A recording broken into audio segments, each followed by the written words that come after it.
All right, we're live. Hey, everyone. Good afternoon. I'm Erin Zimmerman, and I work for Global Ties Kansas City. We specialize in introducing Kansas City to the world through international exchange opportunities. And in the last year, we have made that big pivot to the online world like so many others. Who knew that international exchange could go virtual, right? Like I didn't. No matter what is happening in the world, Global Ties Kansas City is committed to bringing the world to you. And today we're fulfilling our mission by connecting you with current Young Leaders of the Americas Initiative participant. We call it YLAI. Elias. Elias is an international comedian and was even a contestant on Dominica's Got Talent in 2019. So here's a very short intro clip from that that is so much better than anything I could have put together. And we'll see it right now. Yo soy Elias Serulle, yo soy comediante.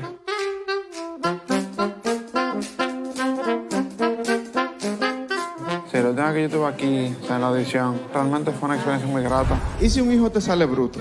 Todo el mundo aquí conoce gente bruta. Esa gente tiene papá y mamá. Conversación con el papá de ellos. Dije, ay, ¿los hijos tuyos cómo están? Y dije, bueno, los de ellos también, están estudiando afuera. El otro está ahí en la casa, tú sabes. Él dije que comediante ahora. Tener la oportunidad de hacerlo aquí, frente a toda esta gente tan diversa, frente a otros jueces, frente a un público televisivo, pues yo siento que esa es la parte que más me interesa, es como comprobarme eso a mí mismo.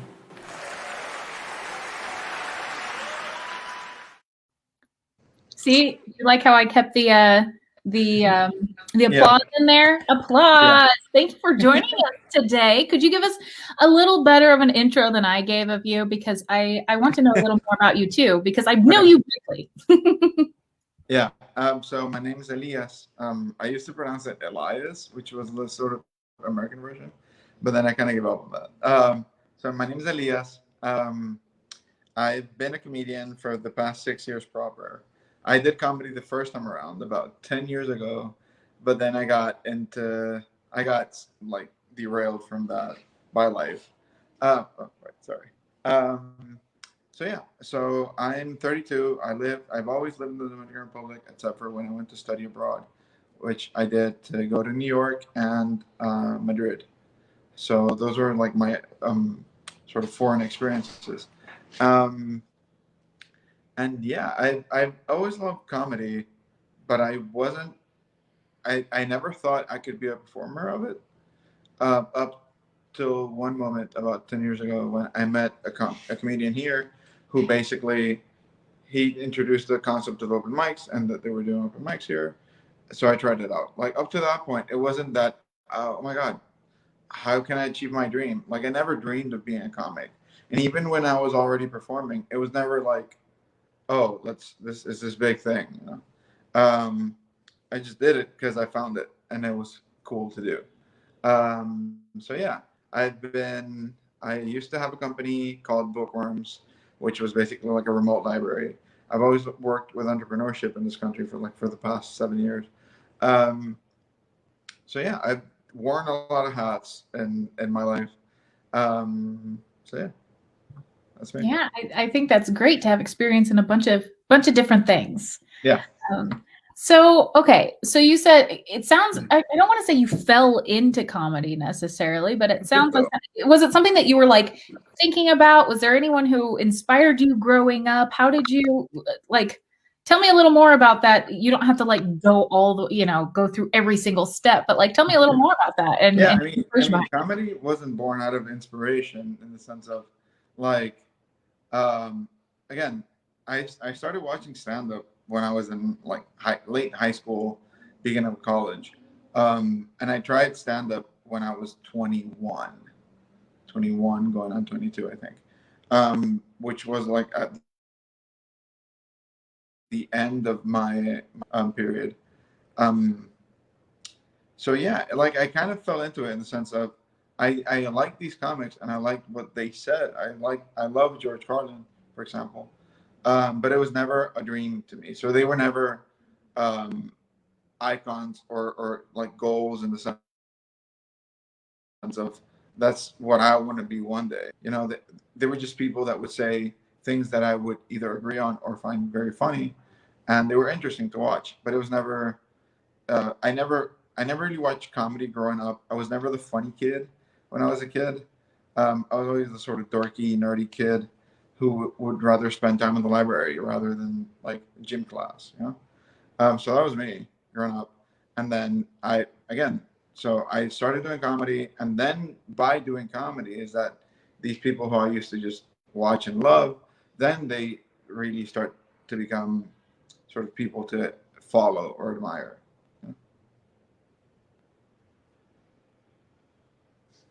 I go to unmute myself and I can't do it. All right. Technology. Well, I love that. I love that so much. And I know that one thing that we've talked about in YLAI, and I'll get into YLAI in a minute, but is the approach, especially during a pandemic, when people aren't gathering in small comedy clubs. And so what has your approach been? Have you started following different people, different comedians online to see what kind of like tactics they're doing, strategies they're using to get to their audience? How is that working out for them? Yeah, so I'd say the better part of being on lockdown last year was just me struggling between being like triggered back into depression and like struggling with the idea of, should I rest because I'm being forced to, or should I just battle against this and try to come up with new ideas? And in that thing, like, you never really achieve much. So then when we did start doing shows again, they were online. I used the same platform. I would get hired for like live shows or things I would record at home. So it became like I worked a lot from my room, which got a bit tiring quick because you didn't have that audience interaction. You didn't have that sort of comedy feel. Like, I even got to have shows where brands would send me like a sort of back panel for the show, but it was still in my room, which was it became very frustrating to be inside, like to have my room be work, exercise, rest, everything. So then here it's like our bars are open, but they have like half. You can only have up to 50% of people, so we're very limited in what we can do. But we're back on stage at least, which was a bit of a struggle because we reopened in October, and then they closed us for like a month, and we reopened like late November, I think.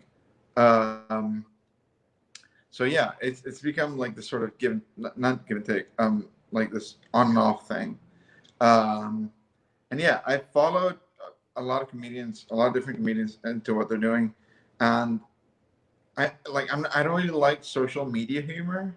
Like, I'm not that person. Ever since Vine, I've never been like, I like reels, but for Vines and reels, I love people who are just like normal people doing silly stuff rather than like these professional people who can afford to, spend like a couple of grand on making the short video. That sounds too overproduced to the things that I actually enjoy. So I don't know. Vines and TikToks and Reels have been things I enjoy, but I don't know if I enjoy doing them. Like, I've never really ventured into it. Even though some other people would take my clips and then post them on TikTok, and then they would go viral. Oh, look at that. Look at you. You're viral on TikTok, and you didn't even have to do anything. Yeah, I have never posted anything on TikTok. I'm just, You're just funny. You're just funny. Yeah. Yeah. I love that so much. Well, and we were just talking briefly right before we hopped on here about how it can be awkward on Zoom and to do virtual stuff. And so are you like, is there an aversion there for you? Are you really just an in-person kind of guy, or have you tried to accept that a little bit? Like, how is that world for you? So I've been thinking about doing things. Here we have very little resources in the sense of what we can build. But I do like the concept of online shows because even the bigger comics, like the biggest comedians in the States, are doing these kinds of shows. So it's not like I I sometimes overthink what I'm doing to the point that I don't do it, you know? So now it's like, okay, so what can I do that I enjoy doing? Because this online thing that I might produce won't be the biggest thing that I can produce. So what can I do that satisfies me, but also allows me to keep on being creative? So I'm trying to come up with new ideas and trying to find ways of interacting with people. Like when the pandemic hit, we would do weekly shows every Friday through Discord. Um, and that kind of kept me from going crazy. But it was sort of born out of a need rather than like a proper structured thing. It was just us because we opened a Discord that's running till this day. It's about to turn a year old. Um, we opened up a Discord server and we would just try comedy stuff, and then it kind of became a group. Um, and then so I'm just trying to find ways to adapt things I would do on stage to an online format that would allow for online content creation that's satisfying for both me and the audience. But I'm definitely, I think, more of an in-person performer because I like the fact that I can do a show today and I can do a show tomorrow, and it can be the same show, but you'll find different interactions that give it like a different air. It gives it like a different feel for the show that you could have gone to both shows and still had a great time. Oh yeah, I love that so much. I personally love in-person comedy. I know when I've gone to New York, I will go and see the same show 2 nights in a row. And it ends up being a completely different show because even if it's the same planned material, the audience, like the feedback from the audience. So you like that audience feedback piece. So I'm curious, what would you classify your style of comedy is, and then also how do you develop your comedy? Okay. So for my style of comedy, I would say it's like you can split it between two things, like the sort of delivery, which is, I wouldn't say deadpan because I'm not deadpan at all, but it's a sort of, I can go from just because those Dominicans speak super quick, it can be like a fast-paced humor, and maybe when I'm trying to do something that's a bit more serious or just a deeper material, I can go a bit more slowly. It kind of depends on the mood, but I can also flip between those two things. And for my style, I wouldn't know what to peg it as. I used to focus on doing like heavily scripted material. Like this is something I would write and rewrite constantly. But then as I got better at being on stage, I used to be a better writer than a performer. So I could write better bits than I could perform them. So I ended up failing at something I wrote because I wasn't just good enough on stage. So then as I just got practice, because I performed for the last 6 years, going on 7 years, I think. Um, so just having that practice and the confidence of being on stage, well, it allows me to be more creative. Like I have this show on YouTube called Inofensivo, which means harmless.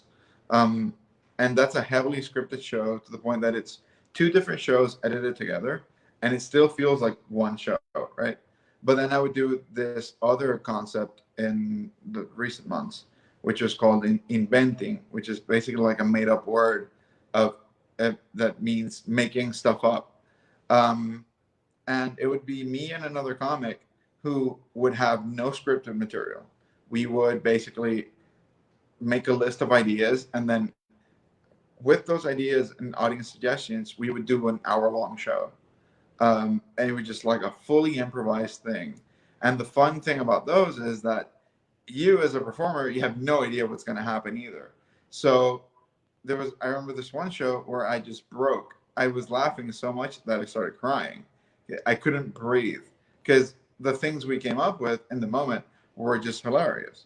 And the fact that you're also coming up with them on stage, it allows for something very different from a scripted show.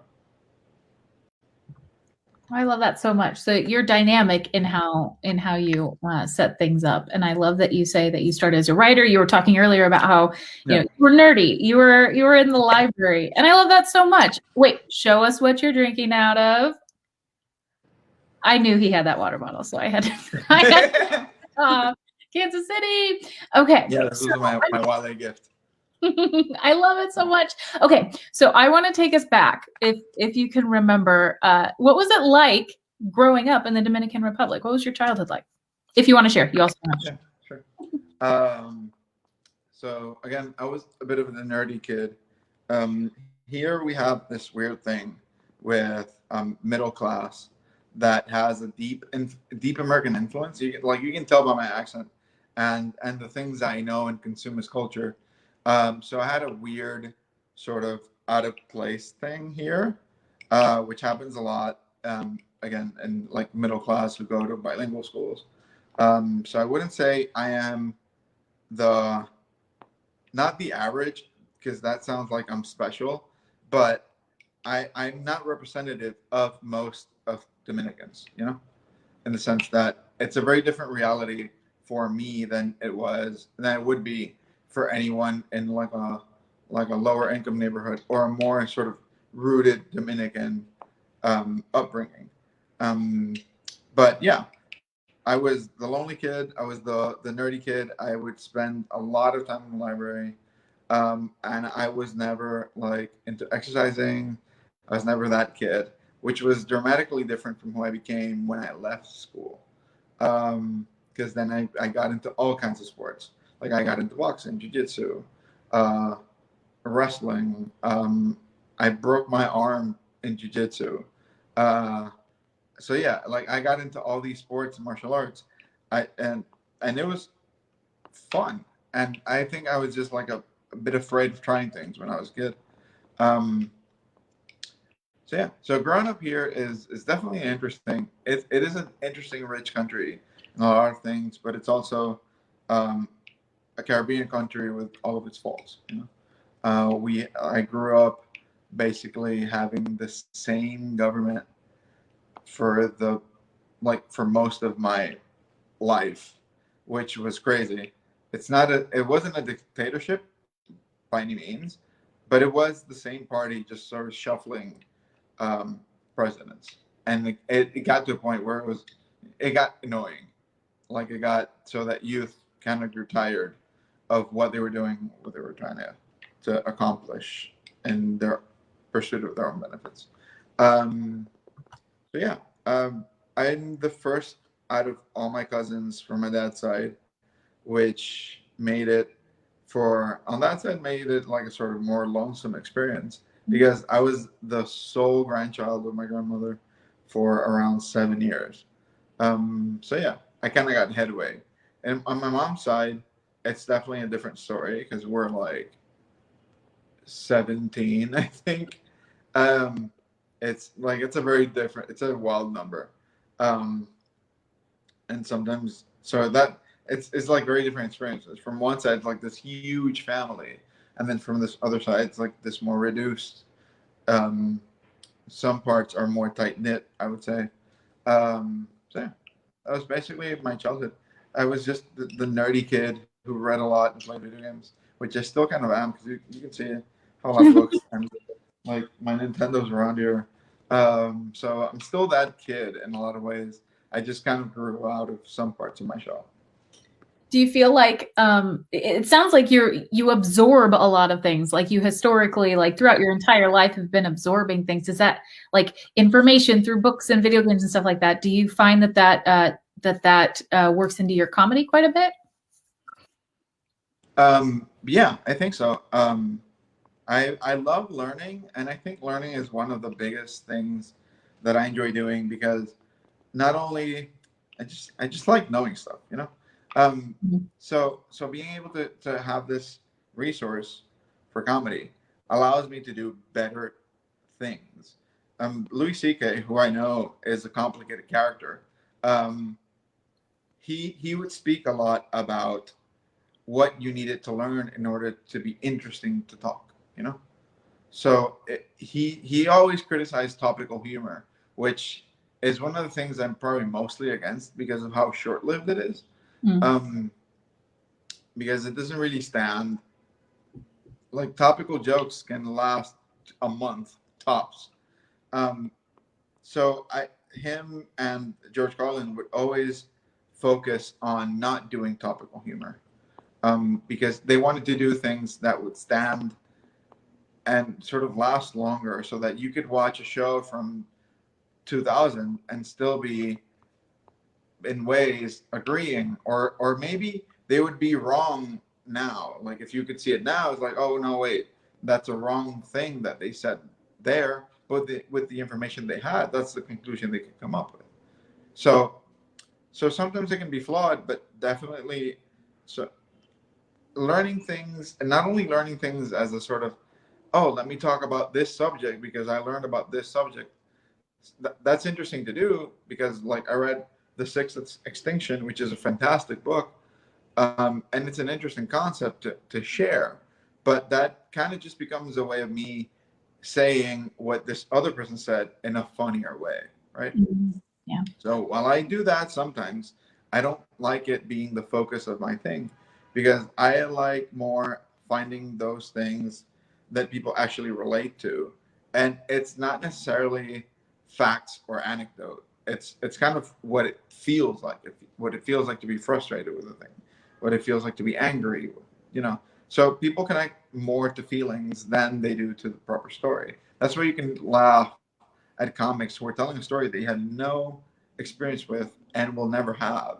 That's why I've never had to like put makeup on myself. I've worn makeup for photo shootings and for like camera, but I remember this one comic called Eliza. I always don't know how to say her last name, but she has this great bit about fall colors and makeup, and I was laughing like crazy. But it wasn't because I understood makeup. I understood the feeling of her frustration. So that's kind of what I try to go for, which is why I read a lot of novels and that kind of stuff. Oh, I like that so much. So you're speaking more to like the human experience and not necessarily going in for one specific audience versus another. I like that. Yeah, I do that more. I've done some bits that are a bit more observational on a subject, because I like doing that too. I just don't like either being the sole focus. Like I don't like sort of being encased into this box. It's like, oh no, Elias is the comic who does this kind of material. So I like touching upon some social stuff. I like touching upon a lot of personal stuff. I like touching upon like things we all go through, like relationships. But I also speak about very personal experience. But I also would touch upon like some, like we have a weird structure of how we have housemates and house service, um, which is pretty messed up, but it's also so commonplace that not only is it hard to make it seen as bad, it's harder to do away with, because it's so ingrained in our culture and our habits that getting rid of like a housemaid as a service, is near to impossible for some families. Yeah. Yeah. So we have a question coming through from our watchers. We've got David has a question. How do you integrate scripted comedy and improvisational comedy in your show? I mean, that's a pretty good question, because that's kind of how I learned to do improvisational comedy. I did improv in LA because I was already doing improvisational. So the good thing about having a script for people who needed to learn to improvise, like myself, is that you have a sort of anchor, right? You have if you're going to do 20 minutes, you have a 20-minute script that covers probably different like things on a certain subject. If you're going to talk about, I don't know, how sports are weird, right? So you're going to do your bit about sports, but you're going to talk about different elements of this main point, right? So the improvisational part can come in those in-betweens. It can come when you're talking about how, I don't know, if you're talking about subject A, within that you have your funny bits, but then the audience might give you something that you can work with, or something just comes up to you on stage and you can try it out, have it bomb, and then just go back to your material. So you kind of have a shelter to go back to, right?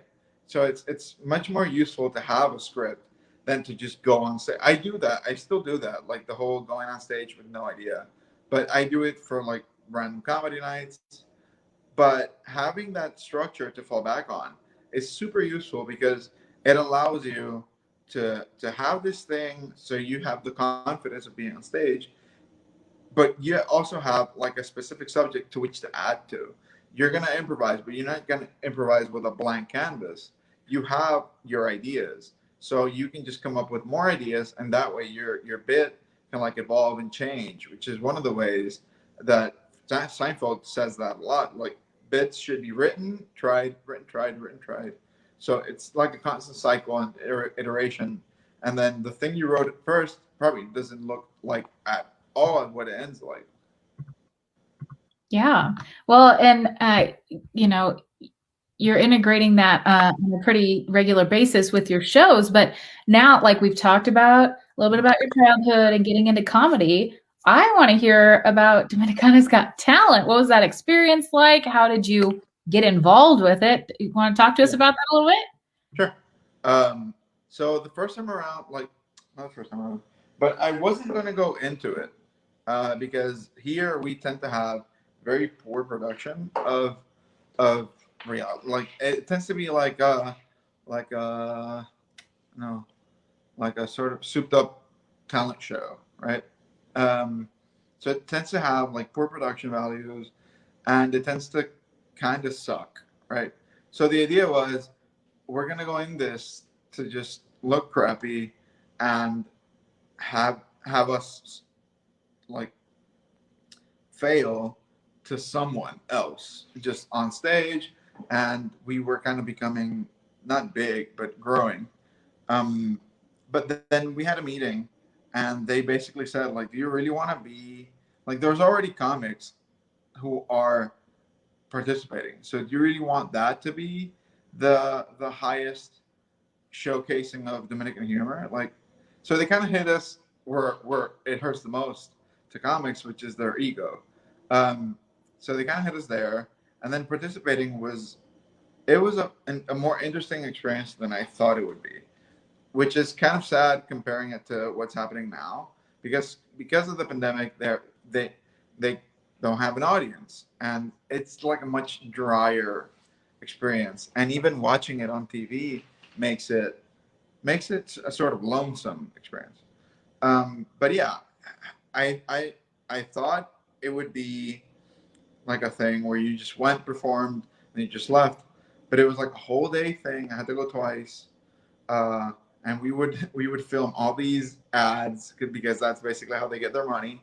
So you'd perform like a bunch of ads for no pay, but then you got showcased in front of millions of people. So it was super interesting for me because I was the first one who came up on TV. I wasn't the first one to film, but I was the first one they showed. And I think that helped me a lot have a bigger impact because my video is one of the most seen out of all of last season's. It has like a 1 million something views, which is crazy. And it kind of boosted me to the point where a lot of people got to know me. It was also a bit biased as to how they knew me, because now all these people had this one segment of my material to get to know me by. And I'm not a clean comic, but for those shows, you need to do clean material.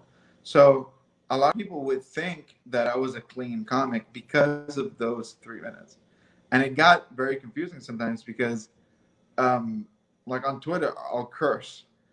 And then somebody will get mad that I curse. And I'm like, why are you mad? And they would criticize me because they thought it was a clean comic who kind of bailed on it. And then they would get angry and block me. It was pretty weird, this idea that people have of who you are. Yeah, so you weren't able to show up fully in your comedy. It was just like bits and pieces. It's a part, it's a bit that I did that I always did, and it was always a clean bit. Like I didn't clean it up for the show. Mhm. But I can do both. I'm just Yeah. neither. Yeah, you're much more dynamic than that. Yeah, you can't. I'm not a dirty comic, but I'm also not a clean comic. Mhm. Yeah, you're just a real comic. Wait, so I'm confused though. Like, I don't even know well, I know like our American Idol, like I know Yeah. what that process is like here, but like how did you even like did you have to apply? How did that even start? Yeah. So the first time around, we did apply, and there's like different, like you kind of get judged. Thing is, since we got filmed because they didn't have stand-ups, so when they were shooting like B-roll for the show, they actually filmed us at the comedy club. So they didn't really need us like doing new videos for applying. So then we basically got sent to the like some of us got sent to like the live performance, not the lives, sorry, the recorded ones. I didn't get to do live shows. One of my friends did. Two of my friends did. They did get to do live shows, which was like it was transmitted at that time. But I would record. I recorded in June and July, and the first episode came out in September. Oh. So yeah, so there's like this sort of selection process. There's some judges that kind of see you beforehand. They kind of made it different for this year. I don't really know how they mixed it up, but yeah, you kind of go through a filter and then you get showcased to the judges proper, and then those are filmed, and then you're put on TV. Got it. Got it. That's super interesting. And I know yeah, if you'd like me to, I can share the link to your Instagram as well because Sure. I follow you. Yeah, I don't have bits in English, which I kind of have to work on. Well, do you Or feel maybe- like you have to, or do you want to? I feel like I want to. I haven't performed in English in a few years. Last time I did, I was in New York, which was surprisingly a more gratifying experience than performing stand-up in LA. Because um, the fun thing about New York is that you don't need to drive to all these places. And just going from one open mic to another open mic in LA is like a 30-minute drive. And the audiences in LA for open mics can be pretty terrible. Like, in LA was one of the worst performances that I ever did because I got to this place and it was like a recommended open mic and it sucked. It was in an oyster bar in LA, and I'm there, I'm waiting. Everybody looks glum. Just you see those places, like if you see the music video for Piano Man, it's kind of like how the audience is at first, that they're all just melancholy, kind of like remembering what they used to be. So it kind of felt like this energy of these people are here, but they don't really want to be anywhere.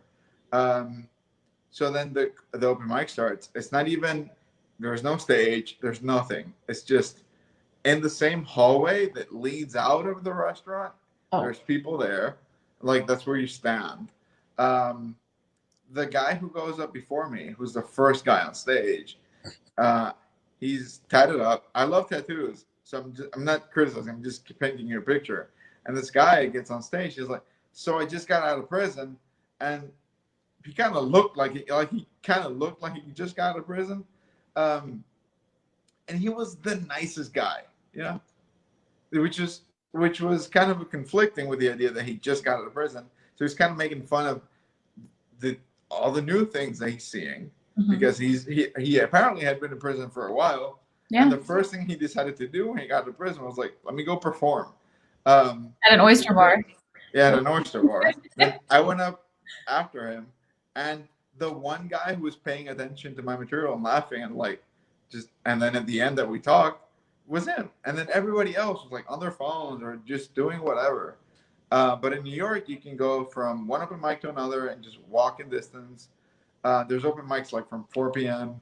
And one of the most interesting things that I found in those open mics, which I think I was lucky, and maybe this is not the experience of open mics in New York, there's this rule that if you're a comedian and you're in the audience watching another comic, you can't be working on your material. if you're gonna work on your material, you need to leave the room and give that space to someone who actually wants to be there as an audience, which for me was a big lesson. And it's something I keep doing till this day.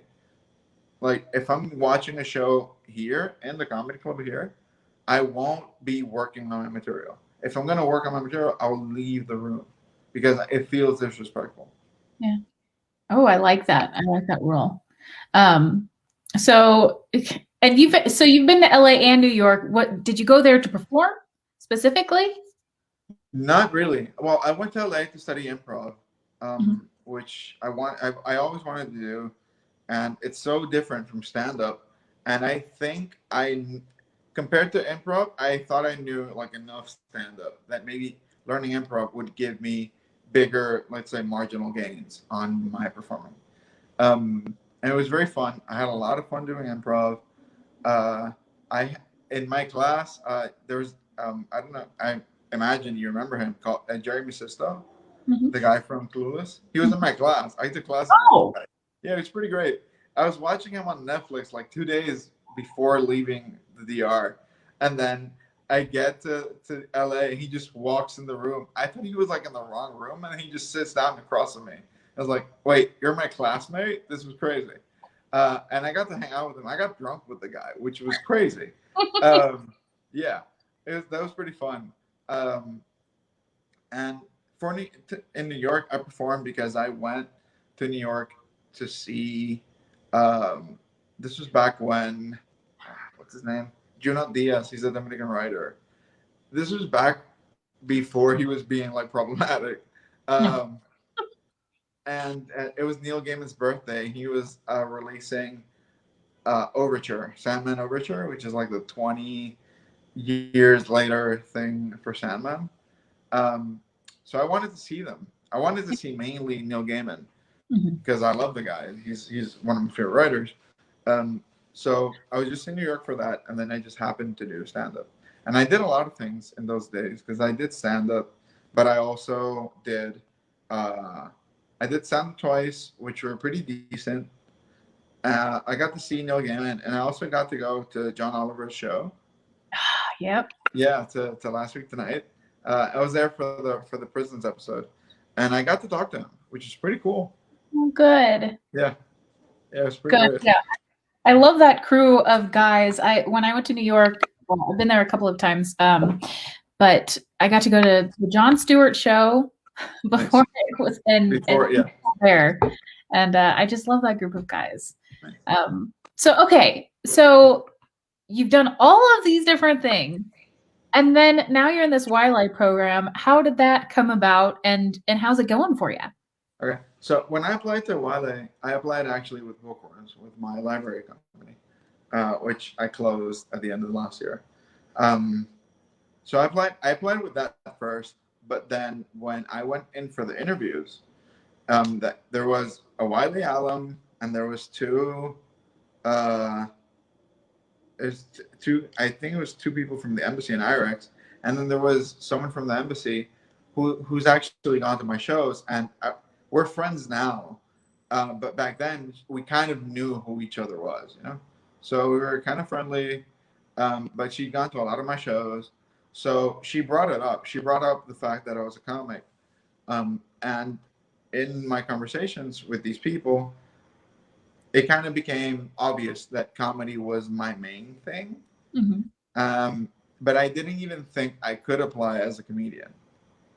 So I just hadn't thought that as a comic, I could submit to YLAI. So they're the ones that suggest the change. So I basically, I was accepted up to the interview process with another project. And then they just, in hearing me talk and what I want to do with comedy, they basically said like, oh no, wait, this sounds like the thing you should work on.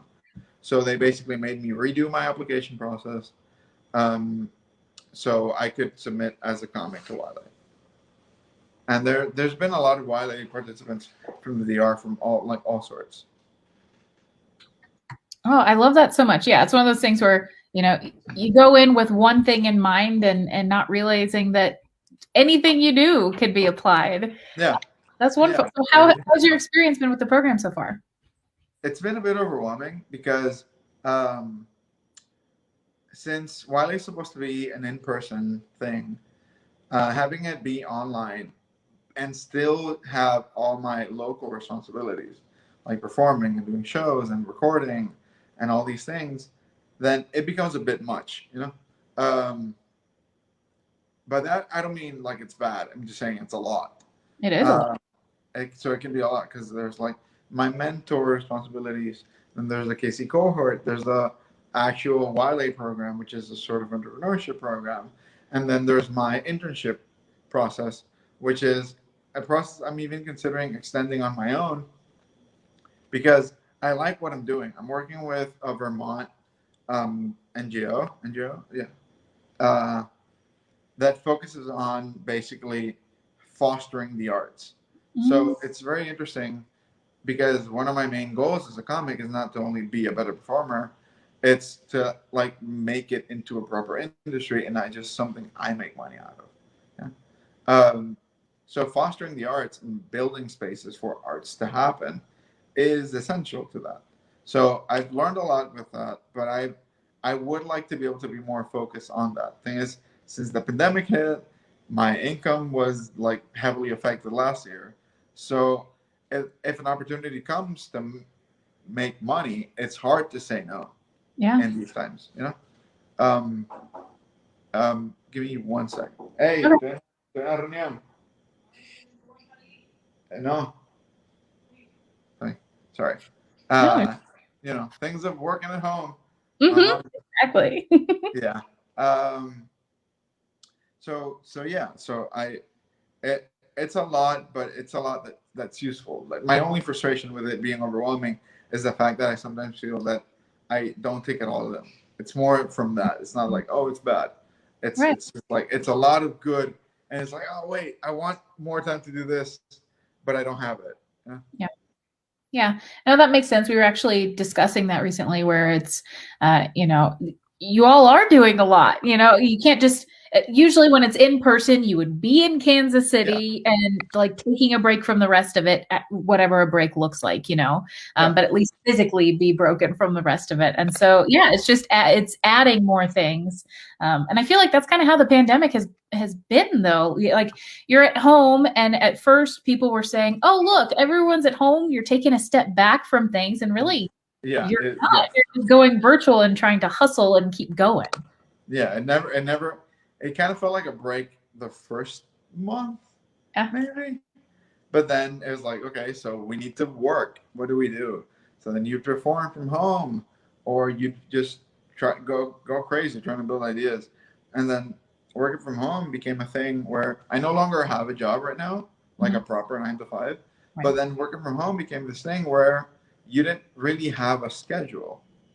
So it's like, oh, I'm working from home. I'm working on my own time. But that also means that your boss or whoever you're responsible to has no idea or respect for your personal time frame. So if it's 11 at night on a Saturday, you'll still get an email from your boss. Like my boss would write like at 3 a.m. on Sundays. It's like, aren't you? Go sleep, woman. So yeah, so it added a lot of stress, and it's still adding a lot of stress. Yeah, and you know, you mentioned stress, and I'm going to ask my last kind of question here. It's kind of compound, unless someone else comes into the chat and keep asking questions if you'd like. But I'm curious. Again, you just said something about stress, and now I'm going to ask this question, so kind of apologize. But where do you hope to take your comedy? Like, what's a big, wild dream you have, if you have it, and then what's next for you, and where can I find you? Okay. I don't think I have, let's say, these huge dreams. Like, I could say, oh, I'd like to be on Netflix, but it doesn't feel like a dream in a sense of like, oh my God, that would totally make it for me. You know, it'd be awesome. But I think I kind of gave up a long time ago on these big. I know in YLAI, one of the most recent like classes that we had, it talked about the big hairy something like the super goal that you have, but I don't have those, and I'm okay with not having those because I sort of learned not to go with the flow, but to kind of go forward in a direction I'm interested in, and then try to make stuff happen along the way. I don't know, but it's not like, oh, my dream is to be on Netflix or performing 50 shows around the world in a year. Um, and it kind of became like I just want to be more of what I'm doing because I read Breaking the Wilderness, and in a neat conversation I had with my brother, it kind of became clear to me that being a comic or being whatever you want to be, it's not about the thing where you get at, you know? Like you don't get to being a comic.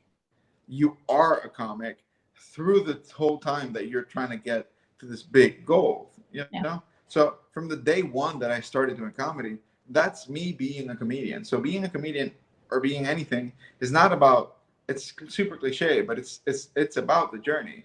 But quite literally, like the process of being is the thing.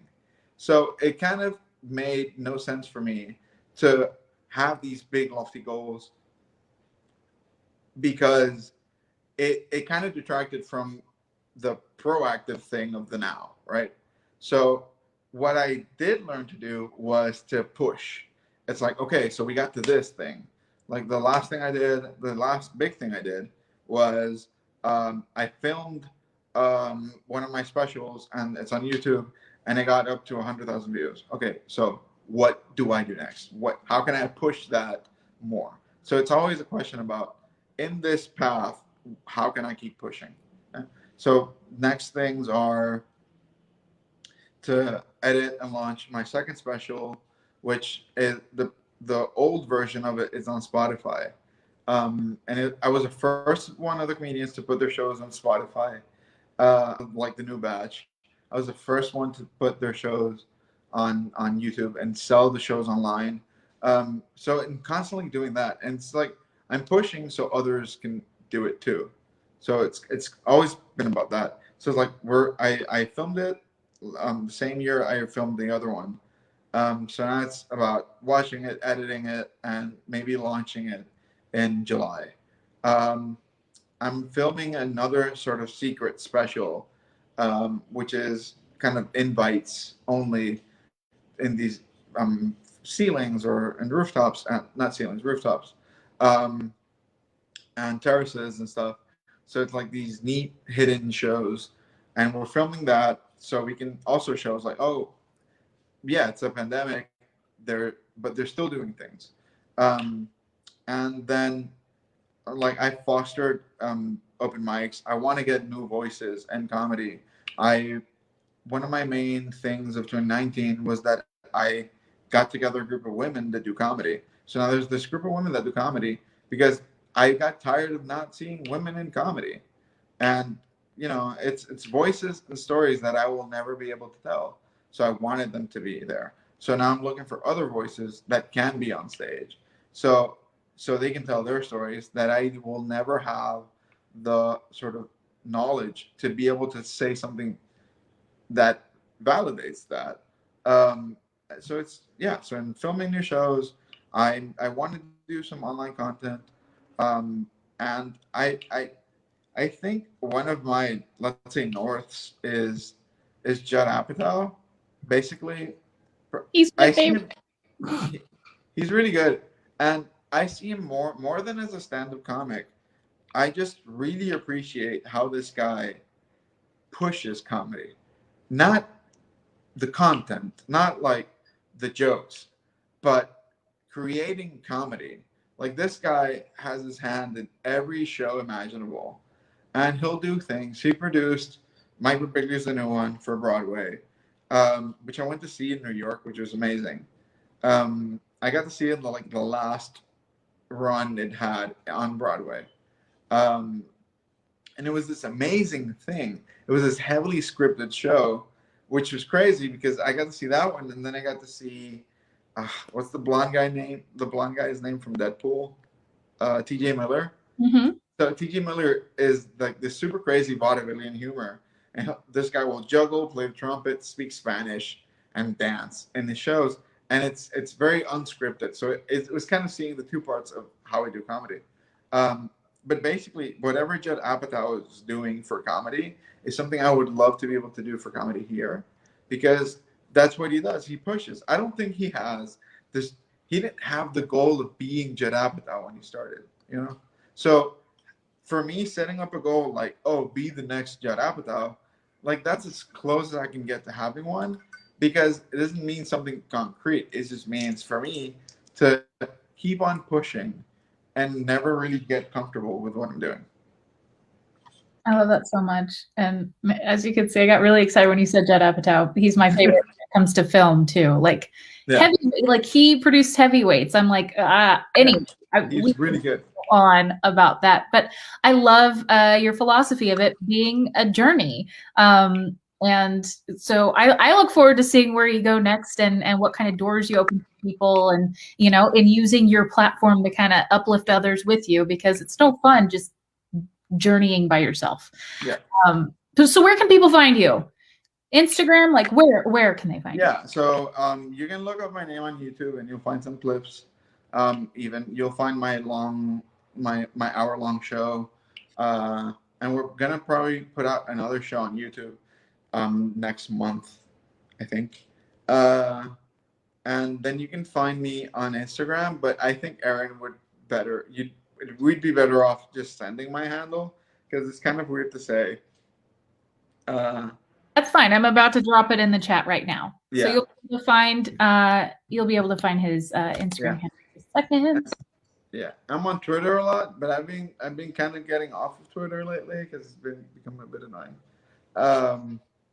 But yeah, so you can find me on Instagram, which is where I post most of my content and shows, and then on Twitter I just talk a lot of stuff, but it's pretty random.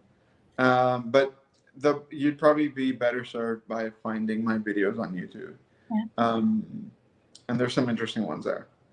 Okay, awesome. Well, everyone, go find him on YouTube, Instagram, if you'd like. I look forward to your next show coming out, maybe July. I'll keep my fingers crossed. We'll see what happens. I hope it comes out for my birthday. That's kind of my goal. Okay, when's your birthday? July 23rd. Okay, I'm going to put it in my calendar. And then I'll check and I'll see. And if it doesn't, that's fine too. But hopefully for your birthday, that would be great. Hopefully, yeah. And then for all of you Global Ties KC people, we have got our big event coming up in May. So mark your calendars for the 13th of May for a big virtual event. Hopefully you can join us for that as well, sir. And thank you for joining me today. And we'll talk soon, okay? Thanks. All right. Thanks, everyone. Bye.